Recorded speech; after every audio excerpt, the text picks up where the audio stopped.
Deuteronomy 14, New American Standard Version. You are sons of the Lord your God. You shall not cut yourselves, nor shave a bald spot above your forehead for the dead, for you are a holy people to the Lord your God, and the Lord has chosen you to be a people for his personal possession out of all the peoples who are on the face of the earth. You shall not eat any detestable thing. These are the animals that you may eat: the ox, the sheep, the goat, the deer, the gazelle, the roebuck, the wild goat, the ibex, the antelope, and the mountain sheep, and any animal that has a divided hoof and has its hoofs split in two, and chews the cud among the animals, that animal you may eat. However, you are not to eat among the ones that chew the cud, or among those that have the hoof divided in two: the camel, the rabbit, the hyrax. For though they chew the cud, they do not have a divided hoof. They are unclean to you. And the pig, because it has a divided hoof, but does not chew the cud, it is unclean for you. You shall not eat of their flesh, nor touch their carcasses.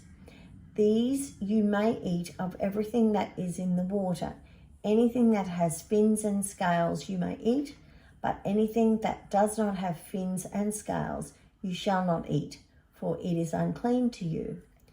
You may eat any clean bird, but these are the ones that you shall not eat: the eagle, and the vulture, and the buzzard, and the red kite, the falcon, and the kite in their kinds, and every raven in its kind, and the ostrich, the owl, the seagull, and the hawk in their kinds, the little owl, the great owl, the white owl, the pelican, the carrion vulture, the cormorant, the stork, and the heron in their kinds, and the hoopoe and the bat, and all the swarming insects with wings are unclean to you. They shall not be eaten. You may eat any clean bird.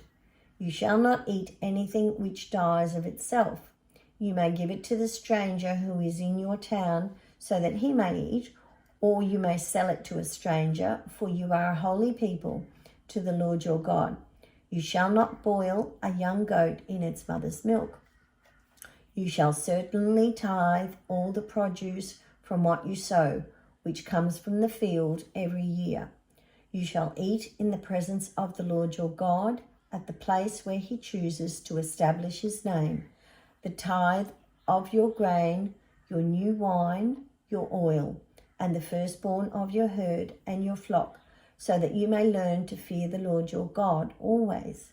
But if the distance is so great that you are not able to bring the tithe, since the place where the Lord your God chooses to set his name is too far away from you when the Lord your God blesses you, then you shall exchange it for money and bind the money in your hand and go to the place which the Lord your God chooses.